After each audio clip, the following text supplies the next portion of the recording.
Nagpaliwanag si DILG Secretary Benhar Abalos Jr. kaugnay sa kumalat na larawan kasama si dating Bamban Mayor Alice Guo. Samantala, tinawag na mission accomplished ng kalihim ang pagbabalik sa Pilipinas ng dating alkalde. Yan ang ulat ni Bien Manalo. Umani ng samut-saring batikos mula sa netizens ang larawang ito, kung saan makikitang nakangiti sina DILG Secretary Benhar Abalos at PNP Chief Romel Marbil, kasama si dismissed Banban Tarlac Mayor Alice Guo na tila unbothered at naka-peace sign pa. Ang larawang ito kuha ng sunduin ng mga otoridad sa Indonesia si Guo matapos itong arestuhin ng Indonesian authorities sa Tanggerang City, Indonesia kamakailan. Pero paliwanag ni Secretary Abalos, for documentation purposes at hindi pang selfie lamang ang larawan.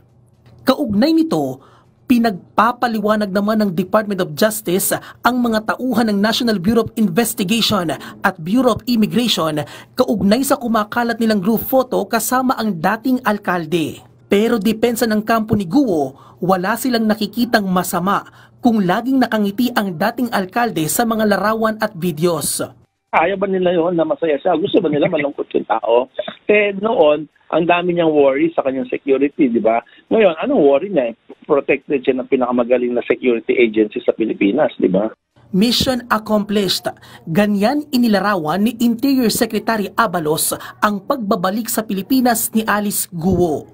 Ayon kay Abalos, takot at nangangamba sa kanyang kaligtasan si Guo dahil sa mga death threat na natatanggap nito. Kaya't humihiling ito ng dagdag na proteksyon at seguridad.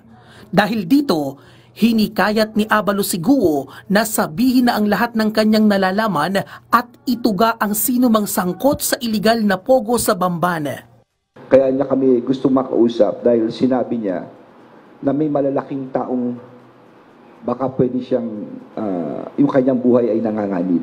Basta isa lang ang sabi ko sa kanya, sabihin mo lahat ng nalalaman mo, huwag kang matakot sa buhay mo, proteksyonan ka namin. Saad ng kalihim, walang nilabag na anumang protocols ang mga pulis sa pag-aresto kay Guo.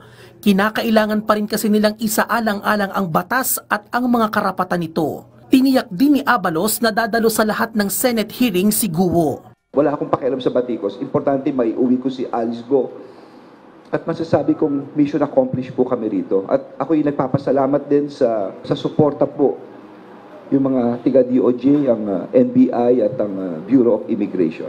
Dagdag pa ni Abalos, pahirapan ang pagtunton sa kinaroroonan ng kapatid ni Alice na si Wesley na inaasahang susuko na rin sa kanila. Samantala, ayon sa Justice Department, maaaring isaalang-alang bilang state witness si Alice Guo kung siya ang magiging susi para matukoy ang mastermind ng iligal na pogo sa Bamban. Pero nakadepende pa rin umano ito sa kanya kung makikipagtulungan siya sa mga otoridad.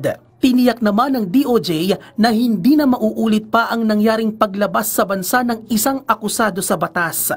Kinakailangan aniya pa rin ang whole of government approach para sa pagbabantay sa mga coastline ng Pilipinas.